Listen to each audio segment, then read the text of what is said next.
Circle Theatre, brought to you by the Armstrong Cork Company. Durango, Mexico. Midway between the Texas border and Mexico City. Oh, take him. Suppose I owed you $150. Which you rather have? A United States Treasury check? Or three $50 bills? I would rather have the check. Why? The bills could be counterfeit. But you wouldn't worry about the check? Of course not. A U.S. government check is as good as gold. It's better than gold.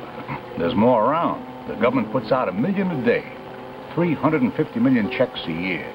Why, back in the States, everybody takes them. Grocery stores, package stores, bars. Nobody looks at them twice. No more than if there was change in quarters.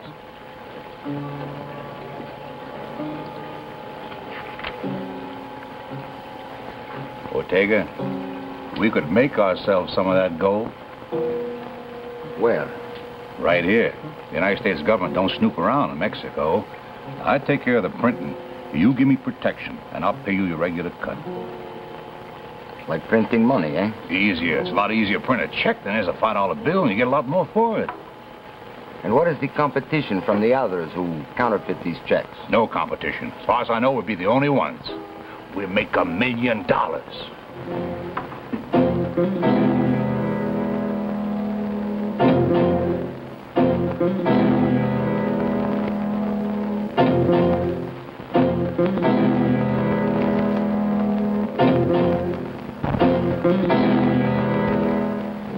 Arthur Henry Moline, American citizen, had an arrest record which included kidnapping, rape, and murder, but no convictions. This printing plant in Durango, Mexico, had already played a part in Moline's many business interests, all illegal. Everybody working late tonight? No. Everyone else is gone home. We are just trying to get ahead on the rush job. Oiga, muchacho, vaya a casa. Why did you tell the boy to go home? He's not finished with his work yet. Oh, we can finish tomorrow. We don't want him around right now. Well, you want to get us in a little poker game, huh? Oh, maybe later.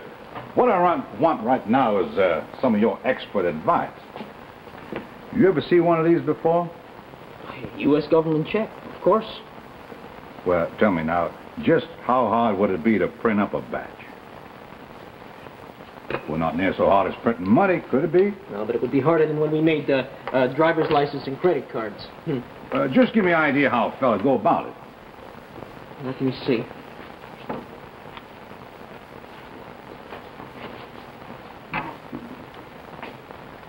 You would need 4 plates. 2 for the tinted background on each side and 2 for the letterpress printing. Okay. Well, you could copy the letters and their signatures by photo engraving. And maybe the seal, too. But for the background design, this word treasure interwoven all through, you would need an artist to draw it. Well, Cadena, they did a great job on the driver's licenses. I bet you do this, too, if you tell him to. Maybe he would, but, my friend, I don't want any part in this. How can you call me your friend and turn me down before I even finish my proposition? Well, I can't do this for you. Why? Because after the trouble with the licenses... I got you out of that, didn't I? I swore to my father it wouldn't happen again. Well, now, you could work in the plant when it's closed. At night, weekends, your father wouldn't have to know a thing about it. And if I'm caught? How can you get caught? Those checks are going to be clear over the border. Well, they'll trace me when they catch you. How they're going to catch me? When you pass the checks. When I pass the check? I don't have time to pass the checks. I won't even sell to the passers. I'm going to deal with the middleman, distributors. Everyone known personally to me as a real stand-up man. Now, do you follow what I mean when I say that? No. I mean a man who, if he's caught, he stands up. He don't talk, he don't testify. He takes his rap, but he won't name names. So how in the world are they going to get to me? I'm sorry, but I swore to my father. You won't even let me tell you what you're going to get out of this. Well, I don't want to hear it, Oh, you'll hear it all right. Cadena, you stay right where you are. You hear me good? You hear me now, boy? Answer me, boy. See. I'm going to say this just once. I want these checks made, and I want you to make them. Did I say it enough? See. Did you hear me this time? Ease my hand, huh?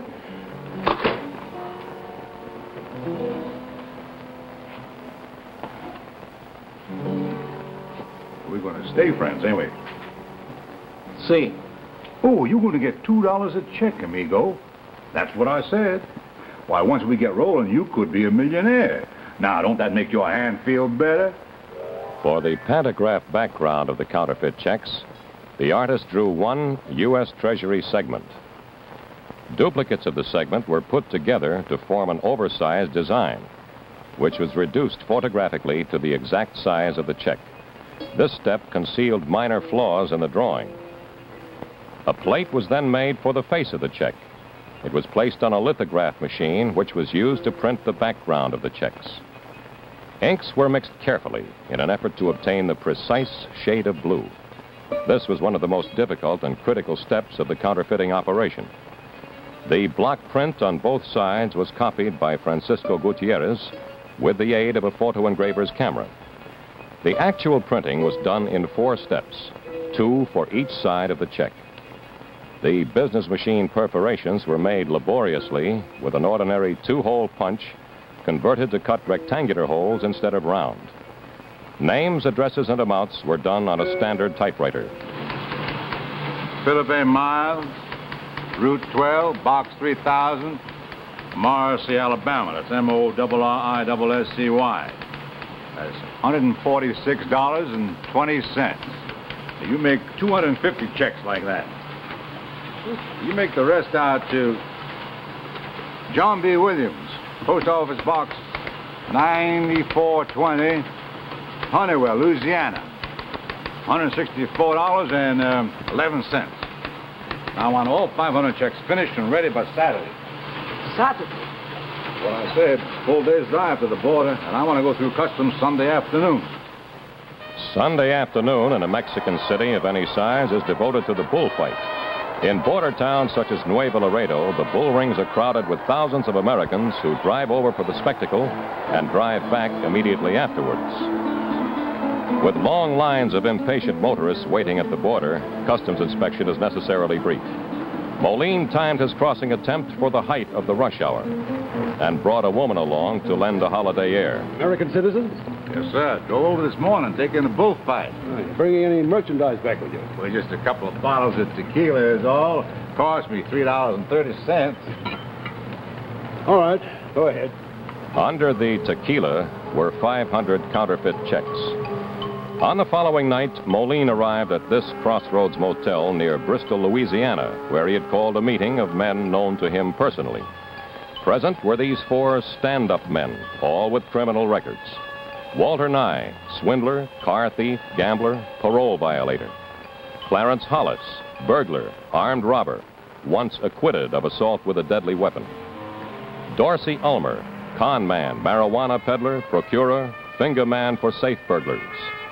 Bennett Ulmer, Dorsey's uncle, owner of the motel. White slaver, dealer in stolen cars, twice convicted of assault. Hello, Bennett. Well, what you got for us this time, Arthur? Oh, Dorsey. Yeah, Arthur. Get lost. What do you mean, get lost? I don't want you in on this. Well, you called me in yourself. You phoned me and had me to come all the way over here. I found out you got arrested last week. You and that girlfriend of yours on a marijuana charge. Ain't that right, boy? I'm free on bond. Oh, you got too much hanging over you, Dorsey. You get grabbed on a new charge, you'll have to make a deal with the law and turn me in. I wouldn't do that, Arthur. Now, you know I'd stand up. Well, I ain't taking that chance. Uncle Ben, now that's not You never right. mind your uncle, boy. You got about 3 seconds to get out of here.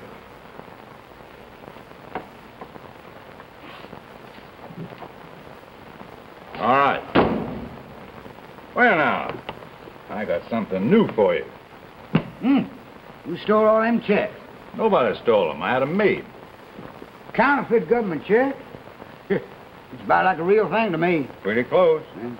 Man, have to have identification, though. We print an identification for you. Driver's licenses, credit cards, the same name as the names on the checks. What do you think? Not bad. I wouldn't mind passing a few myself. Well, I don't want passes. I want distributors. The idea is, say, you buy 100 of these from me at $20 a check. And you go out, you find your own passes, you charge whatever you can get. Say you pay me $2,000. You ought to be able to collect $4,000. Are you interested? Not me. I haven't got $2,000 to give you. Well, Alice, don't you think I figure that? All you got to do is pay me, say, 25% down, the rest when you collect from your passes. Make you feel better? Not me. Suppose I couldn't collect from my passes. You're going to come to me for the balance. And, Arthur, I just wouldn't feel healthy to be owing you money. Or those silent partners of yours either. What's the matter with you two? You want to be cheap crooks all your born days?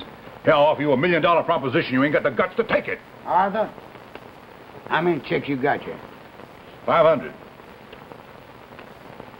I'll handle them all. Well, now, that separates the men from the boys. All right, boys, you can go now. Say, could we, just buy a couple of dozen to pass ourselves? You buy 'em from Bennett. He got the local franchise. $40 a check, boys. Well, we just have to get some cash. We'll come back later. You do that. $2,500 down, okay? Okay. Now, Arthur, how'd I get some more checks when these is gone? Well, first you make sure you pay the balance on this batch first, hear me? Yeah, I hear you. Now, you let me know when you want more, and I'll arrange for you to come down and pick them up. Where? Durango. You drive down, you go to the hotel. Have somebody take care of you. You mean I gotta go all the way to Durango and haul this stuff myself? Well, I ain't gonna haul it for you, Ben. You just one distributor in the territory. I'm setting up other men in other territories from Texas, clear East Atlantic Ocean, as far north as we can spread. Now, each distributor supplies his own operation. I'm gonna have this thing working so smooth that I won't have to lay a hand to it myself. Oh, except to this, that is. Adios, amigo.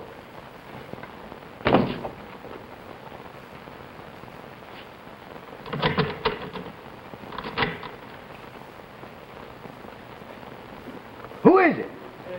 It's Dorsey, Uncle Ben. I've got to see you.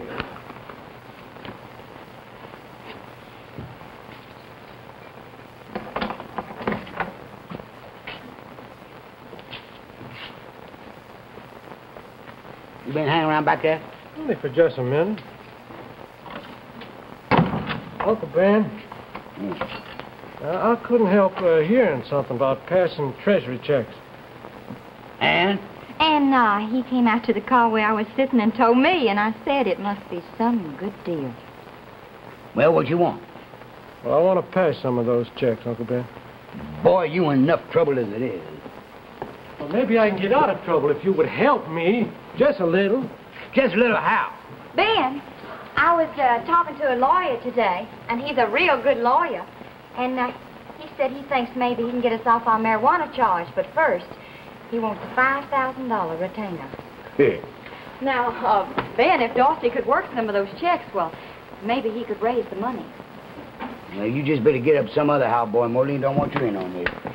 Ben, aren't you this boy's blood kin? Oh, my. Well, we're on a narcotics charge. Yeah, and we ain't got but $1,000 between us. You got $1,000? Yeah? What good is that? Well, I tell you what good, boy. After all, I am your uncle. I'm going to let you have some of these checks for the same price they cost me. Well, I appreciate that very much. $50 apiece.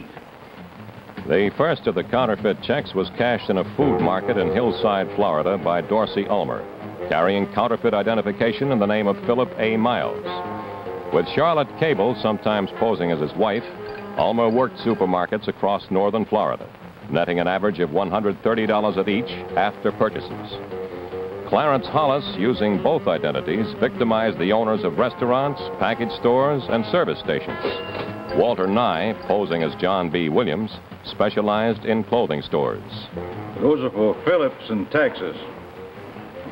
These are for Gautreaux, Louisiana. These are for Bender from Georgia. He should be down today to get those, so you get those over the hotel right away. They'll be picked up tonight. Some of these men are new distributors. Do you know who will be passing their checks? It don't matter. Their passes don't know anything about you and me. If they get caught, that's their own headaches. The new passers joining Moline's ring cashed the counterfeit checks in Florida, Georgia, Alabama, Louisiana, and Texas. Everywhere the story was the same. Clerks and merchants, anxious not to lose a sale, scarcely looked at the bogus checks before handing over good money for them. The small storekeeper was the ultimate loser. But if human beings were unwary, machines were not. Each counterfeit was detected by the tabulating equipment at the nearest branch of the Federal Reserve Bank. On April 30th, 2 days after it was passed, the first counterfeit was sent to the district field office of the United States Secret Service in New Orleans. The Secret Service, law enforcement agency of the Treasury Department, was established at the close of the Civil War because at that time 1/3 of the currency in circulation was counterfeit. Today, the primary function of the Secret Service is to protect the President of the United States, but it continues to investigate all counterfeiting and forgery of government obligations and securities. Mason, I think you better take a look at this. Another forged endorsement? No, sir. Counterfeit. Fairly deceptive job. Yes, sir. I had to look twice. I'd never seen a counterfeit government check before. Well, neither did I. Is this the only one that's come through? Yes, sir, so far. Well, judging from the quality of that check, there'll be more. I'll notify Washington. You go to Hillside and see if you can get a description of the passer. During the next few days, special agents of the Secret Service went to all stores where the checks had been passed, seeking descriptions of the thieves. The one clear conclusion: a large-scale ring of counterfeiters was in operation.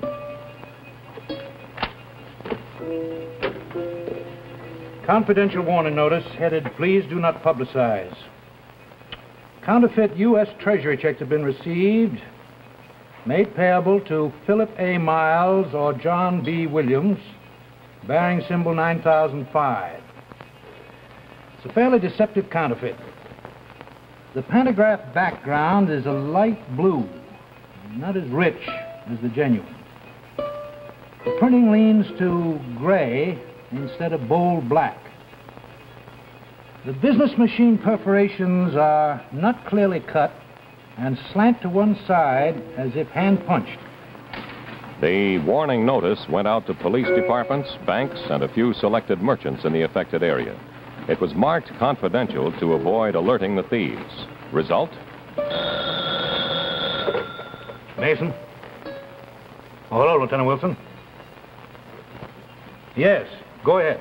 The Secret Service is a relatively small organization which relies heavily on the cooperation of state and local police. In this case, cooperation was prompt and effective. A man presented a government check in a meat market in Clary. Now, the owner had out circular and got suspicious. The man left without cashing the check. Owner followed him to the door, saw him get into a pink convertible with a dent in the right front fender, and notified the police. One of the detectives remembered they had a man in with a car like that 2 weeks ago on a marijuana charge. You have a description? That's right here. Age 27, height 6 feet, weight 150. Sallow complexion, dark hair, nervous mannerisms.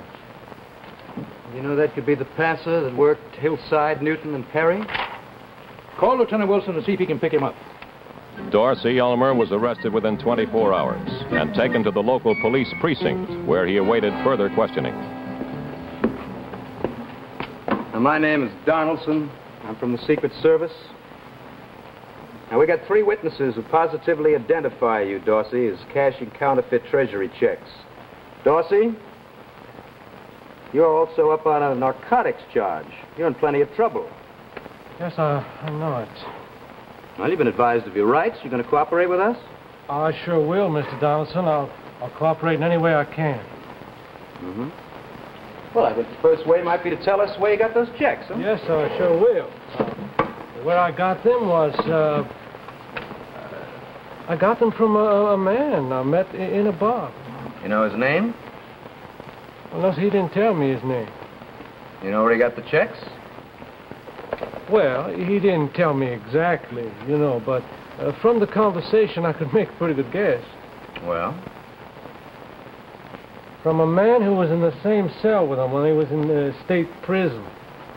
Either that, or from another man in Kentucky, a real hillbilly back in the mountains, you know, makes moonshine and a lot of things.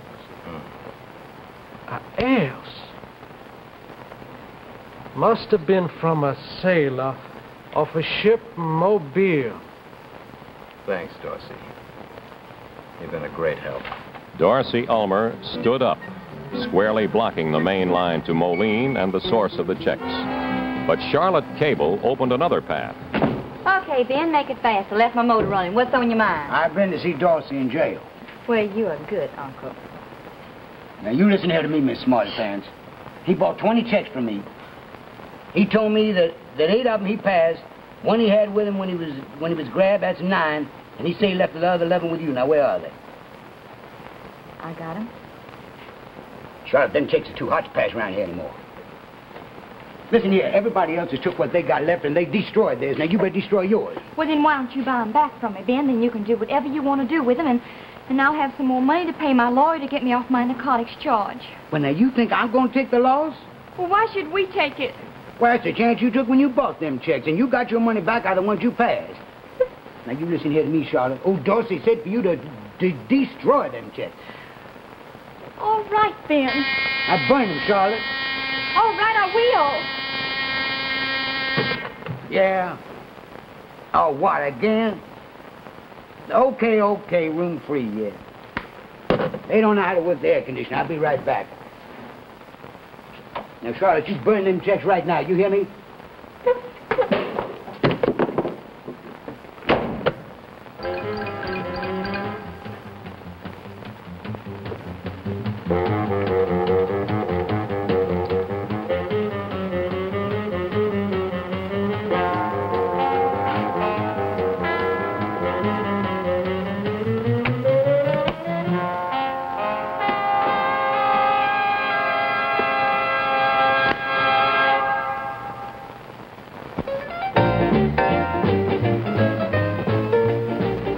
Following the arrest of Dorsey Ulmer, Charlotte Cable worked part-time as a waitress in a small bar near Baton Rouge, Louisiana, and full-time at trying to sell the 11 checks still in her possession.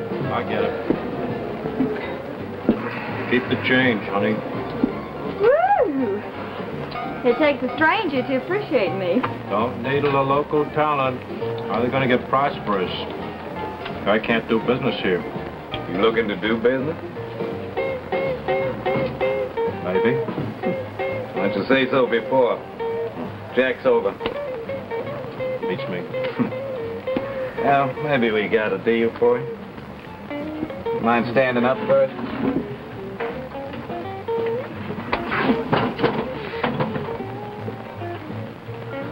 Keep clean. Name's Victor, Well, Victor, what kind of deal you looking for? I'll let you know in a minute.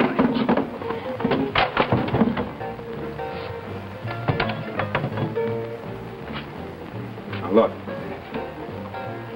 We're walking down the street together. And this cop decides to give us a tumble for laughs. I'm clean. He finds this on you, and he pulls us both in.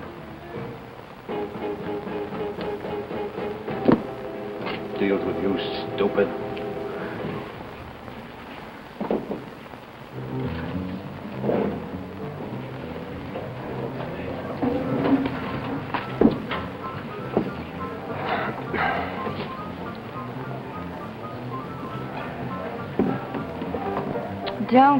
Don't sell this place short, because there's 1 or 2 good deals around.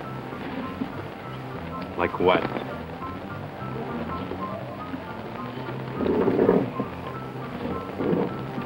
Stolen government checks? Not stolen, counterfeit. See what a good job it is? And for identification, there's a credit card and a driver's license that looks just as good. Honey, I'm not interested in paper hanging. Okay, forget I said anything. I got some friends in New York, though. They could be. I had you figured for New York. How many of these you got? 11. And you can have them for $50 apiece. 25. Forget I said anything. Many of my friends wouldn't even look at 11 checks, except as samples. When they buy big. Well, if you put it that way, you got $275? Cut the checks.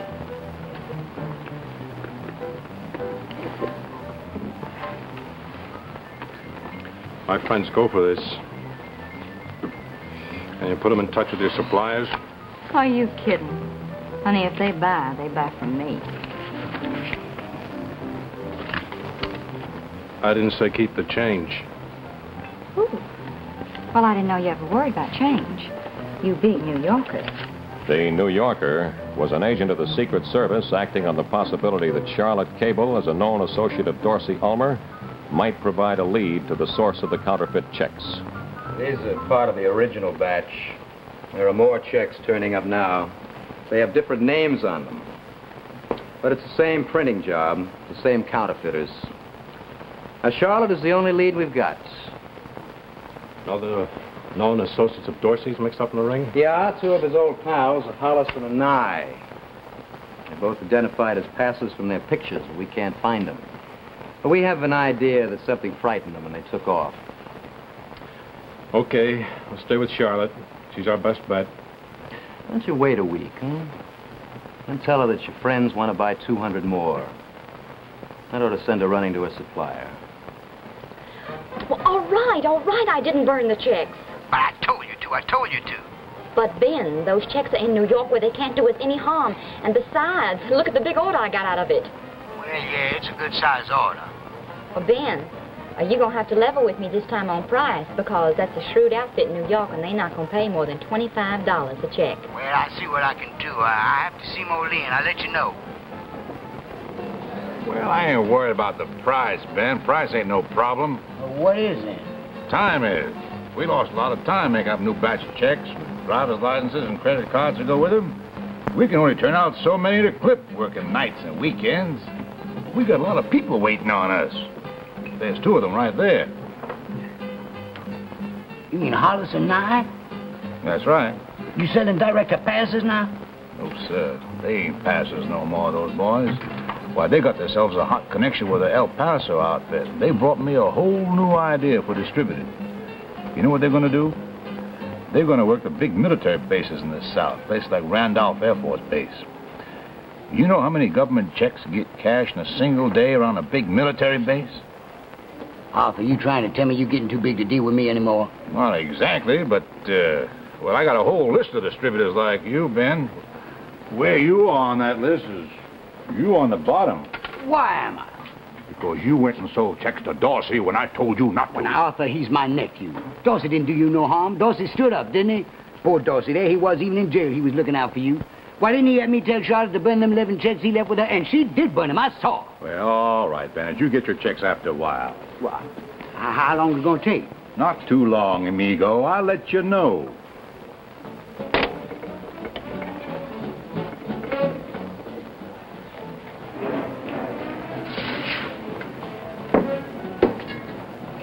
Well, So? won't be long now. Said let me know. Sure he will. He said so. Listen, I'm beginning to think there are no more checks and this is a stall. No, it is not a stall. And why can't you get the checks for me now? Because the plant is busy printing for somebody else. For who? Well, I don't know. You think I'm going to hang around this hole forever? Well, what you want me to do? Print them myself? Okay. Forget I said anything. They're stalling because they're suspicious. They want time to check up on Victor. Well, that isn't impossible. But I'd go along with the idea that their plant has a limited capacity. They can't get rid of the bills because they're busy printing for somebody else. Now, that sounds reasonable. Vic, have you any idea who this somebody else might be? No idea. Would Charlotte know? I doubt it. She's a little on the greedy side. If she was any higher up in the ring, she'd try to siphon off some for herself. Yeah. Look, if we can't put them out of business, and we can't get to the source, isn't there some way that we could sort of slow them down? Yes. Can we siphon off some of those checks? In other words, can we get them to print for us instead of for somebody else? Well, the only way would be to make a more attractive deal. Yes. I'd try to buy 200 checks. I could make it 1,000. Why not? But I can't ask for any more. I'd begin to look ridiculous. That's right. And since we don't know how big this other proposition is, we don't know how far we have to go to top it. You mean you think an order for 1,000 checks wouldn't impress them enough? Might not. Raise the price. Can't do that. When you place a larger order, you don't offer more money, you offer less. Maybe I can suggest something. You know, profit isn't only a matter of price. Efficiency's a factor. The faster they put out the checks, the more they stand to profit. The idea is to make the deal attractive. Well, if you can't increase your price, show them how to increase their efficiency. Well, I don't get it. If the plant can't spare the time to print you up 200 checks right now, how's it going to find time to print you up 1,000 checks right now? I'm going to make it easier for them. Well, now, how is 1,000 easier than 200? Look, here's my proposition. My people like the checks fine, but they're not too happy about the names on them. Williams, Miles, maybe down here, everybody looks like a guy named Williams. But in New York, in Chicago, you got to operate with guys that look like Kosciuszko, say. Yeah? So, what we want is checks with a lot of different names like that on them. And you think that my supply is going to print you up a lot of different checks with a lot of different names on them and a lot of different identification papers to match? No. You don't have to print no names at all, no identification papers. We supply the identification papers and we fill in the names ourselves. All we want is blank checks. Blank checks? That's right. Everyone the same. No handwork. The machine rolls them off and they ship right out. Well, I'll tell my supplier and see if he's interested. He'll be interested, all right. You just tell him. His way works like a local yokel. My way goes into mass production. You tell him that. You tell him that I'm offering him to play for the jackpot. But if he wants it, he's got to make it fast. Moline, operator. That's M-O-L-I-N-E. Mr. Arthur Moline in Durango, Mexico. No, operator, that's Durango. Yes, ma'am. Yes, ma'am. Fine. Now, would you please? And see how fast you can put the call through. Sometimes take 2 hours, sometimes take 2 minutes. Take Moline about 2 seconds to grab this deal. Listen here, Charlotte. You sure this New York bunch ain't just shooting the breeze with you? Ben, I know they want to do business. The only thing is, well, they're not going to pay $25 a check on this order. They only going to pay $20. Now, who told you that you could make deals? Did you tell them we'd take 20? No. I swear, Charlotte, But Ben, that's $20,000 in cash. Cash? All cash? All cash. You think I'd make a deal for credit? I'd have to wait for you to get paid before I got my share. Who all coming down with this money? Nobody. They sent it in air mail to this friend of mine. You mean one man going to handle the whole thing? That's right. I said I'm not meeting a bunch of people I don't know. I'm just meeting him. Charlotte, this here man, you got any idea where this stuff come from? Well, now, Ben, you think I'd tell him? I just mean like it's a long way off, like it's a good-sized trip to go pick it up. You ever happen to mention anything like that to him? Did you, Charlotte? No, I did not. Hello? Oh, yes, ma'am. Yes, this here's a party place to call in Mexico, but, operator, I changed my mind. Cancel it. Now, Ben, what'd you do that for? I cancel the call, not the deal. The deal's on. Without asking Moline? Charlotte, you know my cousin George? Who? George Gavin. He got a little filling station down on the highway near Mariposa Corners. Well, I might know him, but... Now, listen here to me, Charlotte. You can't miss the place. Ain't a house, a barn, nothing. Nowhere's in sight. You drive your friend down there and you pick up them checks, yeah? When? Well, how long's it going to take your friend to get the money? For just about 2 days after he calls New York. All right, you have him call, and then you have him there Wednesday night. Well, now, Ben, can you get the checks from Moline so fast? Never you mind Moline. This here's our deal. Why should we split any part of it with Moline? Oh, Ben, how are you going to get the checks to hand over?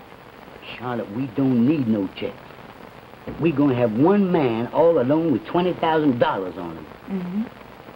All we got to do is simply take it away from him.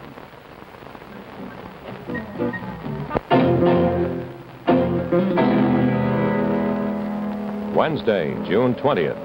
In Washington, new victims on the Secret Service map showed the counterfeit ring to be expanding. In Louisiana, a single agent continued to search for the source.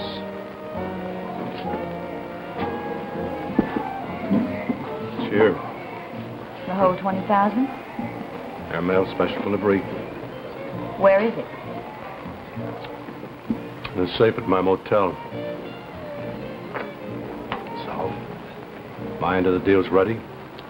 So is mine. Where? Well, we have to drive up in the country a few miles. To where? I'll tell you when we're on our way.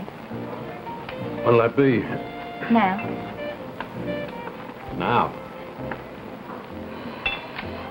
Told you don't have the money in my pocket. Why, can't we stop by and pick it up? Sure, but why such short notice? Just because you told me you were in such a powerful hurry to get back to New York. Let's move.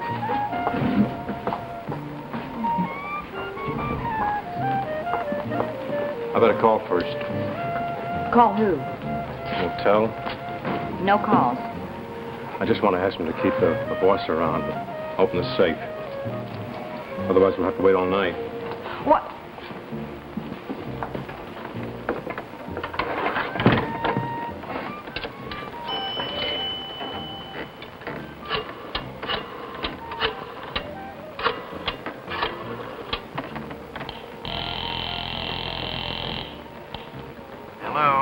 Hello, this is Mr. Victor, room 9. I want the safe open, please. Hey, when are you leaving the bar? Right now. Can you stall? Give us time to put a tail on the car? No good. Too conspicuous where I'm going. Why? You going out in the back country? Somewhere. Somewhere out in the country in the middle of the night with no protection? Does that sound appetizing to you? Not particularly. Well, then find out whether they have the checks before you go. May not be possible. Look, if they don't have the checks, it means they're going to take you for the money. Now, make sure that isn't the case or don't go. Fine. 2 months' work. I back out now. And what have we got to show for it? If you don't back out, we may have a dead body. Well, come on. They, can't seem to find the guy. Then why are they talking on the phone? I was asking if somebody else knows the combination. They don't. Stop lying. You don't want to go with me right now. Okay. I'll level with you, Charlotte. I'll go. But I'm not taking the money along. Why not? I have an allergy about wandering about in the pine woods with $20,000 in my pocket. Especially when I don't know what I'm going to get for it. Where are you going to get checks? Checks. Let me see the checks first, and then I'll get the money. That's out. In other words, you ain't got the checks to show. Well, if that's what you think, why aren't you going back to New York? Okay. You just gave me some good advice. Well, go ahead, you foul ball. You lousy four-flusher. Vic! Listen, Vic, call me, will you? I mean, give me a few days first to get things straightened out, and then call me from New York. After all, this is a good deal, and nobody likes to see a good deal get away. Sounds like a good idea to me, don't it, Arthur? I mean, blank checks, and you don't have to take the time to print up identification papers. Does that sound like a good idea to you? Oh, Digger? It has big possibilities, no? Very big possibilities. I was aiming to work up to something like this, but I just didn't figure on getting there so fast. Well, Arthur, I must just read your mind. Because the very minute old Charlotte come to know this here proposition, I just jumped in my car and I tore right on down here as fast as I could. Francisco, You got me.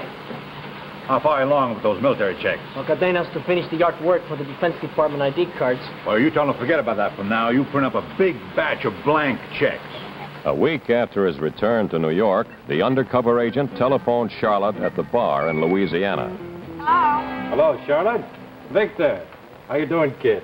Hi, Vic. I'm fine, and I got some good news for you. Yeah? Yeah, everything's worked out. You can come down any time next week, and I'll have the stuff ready and waiting. You mean you still haven't got the checks? I'll have it this time for sure. Come on, Charlotte. You're making me look like a monkey with my own guys. No, Vic, really, All right, I'll tell you what. You give me your number, and I'll call you as soon as the stuff comes in. Plaza 52598, room 802. It's a hotel. And don't call me until you got it like in your hands. You think they're still trying to play tricks? No, it's not that. They want me to play in their own backyard. But if I go down there again, I'm not going to get to see anybody but Charlotte. I got to reach higher up. Suppose you made them do some traveling. Would they trust Charlotte to go alone and bring back all that money? No, they'd send somebody more important. But how do I make them travel? Hey, Tom. Give them a week. You think you can grow a mustache? At the end of the week, Charlotte telephoned the hotel, reaching an undercover extension connected directly with the Secret Service office. Vic, how are you? You got the stuff yet? Yeah, Vic, I got somebody here who wants to talk to you. You talk to him. He's in on the deal. His name is... Mike. His name is Mike. Here he is. Hello, Victor. This is Mike. She just wants you to know that we're all set down here. Yeah, but I'm not all set up here. Why not? Something go wrong? Yeah, something went wrong. My people got fed up with all this stalling, so they invested their $20,000 somewhere else. Are you telling me the deal is off? That's what I'm telling you, unless you want to deal with somebody else. You got somebody else? I might have. I ran into this guy, a foreigner from South America. He's traveling with a bundle on him. He says he could take your stuff and unload it in Puerto Rico and Virgin Islands. Maybe that don't sound so good to you. Well, what's bad about it? Don't sound bad at all. The only thing is that you'd have to get together with him real fast because he's leaving the country the day after tomorrow. That's when his ship sails, and he wants to see the goods. Okay, bring him down tomorrow. You fly him down and back the same day. I can't do that. He's afraid of airplanes. He's what? The guy's got this thing about flying, so you'd have to get together with him someplace not too far from New York. Well, can he make Atlanta? Too far. How about Philadelphia? Well, that just about is New York. Oh, Baltimore. Oh, ain't much better. Well, then where do you say? There's got to be someplace where I can take the guy by train and get him back here the same day. Where can you make Washington? Washington. Yeah, Washington might be okay. Well, I don't know the town, so you name the place. Well, might as well make it the airport. How about the insurance counter? Okay, we ought to be there by early afternoon. I came up from New Orleans on the New York plane, but it makes a stop at Washington at about 3. How's that? Good enough. You just look for the man with a light-colored canvas bag. No problem. I'll recognize Charlotte. Charlotte won't be making the trip. You just look for the bag man. Okay, see you then. Washington National Airport, 15 minutes from the Treasury building. I don't know how many men will be coming. Better call New Orleans and have them put an agent on that plane. July 8th, the plane from New Orleans carried a Secret Service agent whose mission was to spot the bag man. On landing, he was to flash a prearranged signal showing whether the counterfeiter was alone. The agent carried his hat in his left hand. There were 2 men.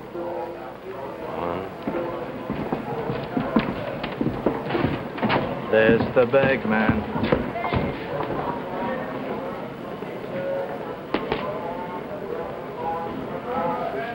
Where's the other one? That one. Standing back, a little to one side.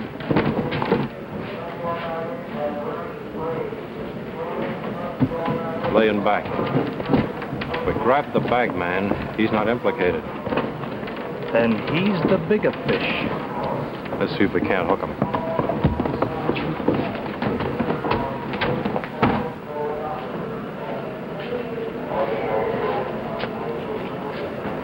How you doing?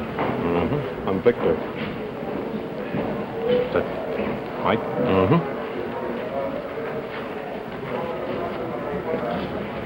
What do you say we quit laying back and get this thing over with? Okay. Where's South America?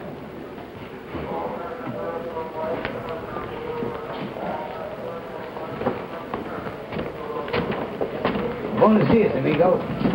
Let's see the checks.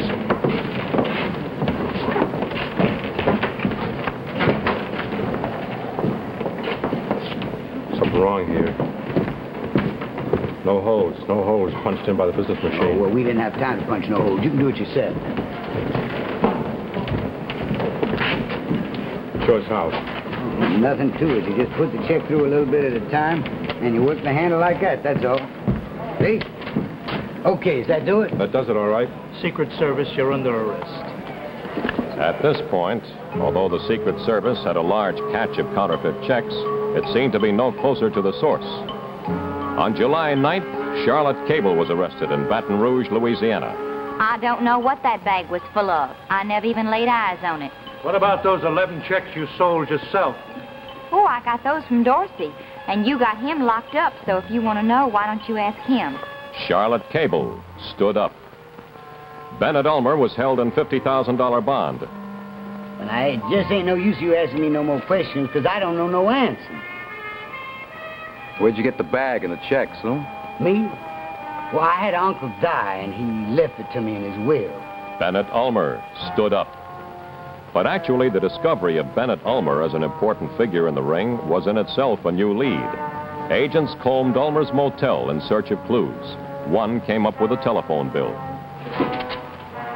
Hey, take a look at this.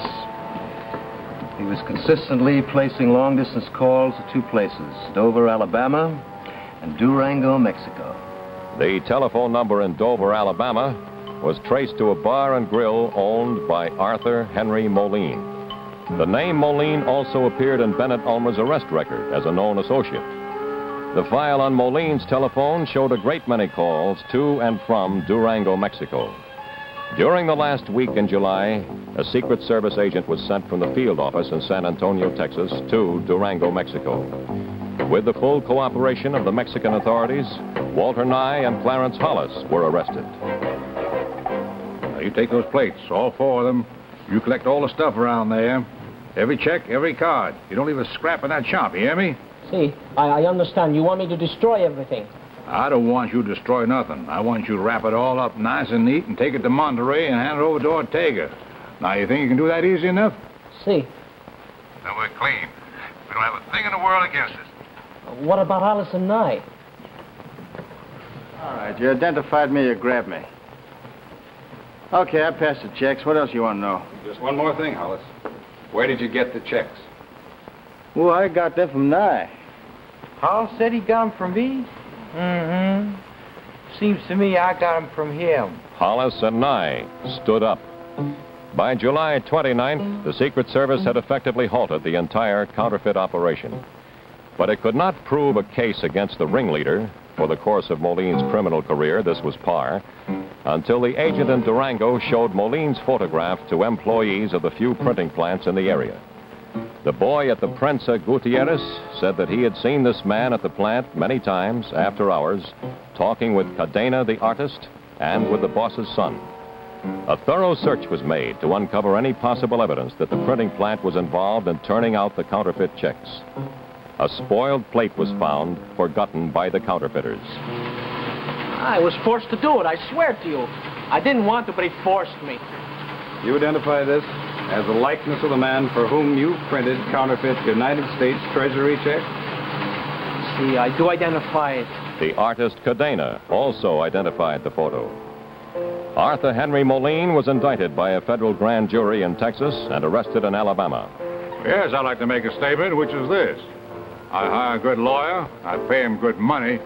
I expect he knows a good way to take care of this entire matter. Arthur Henry Moline is now serving his sentence in federal prison.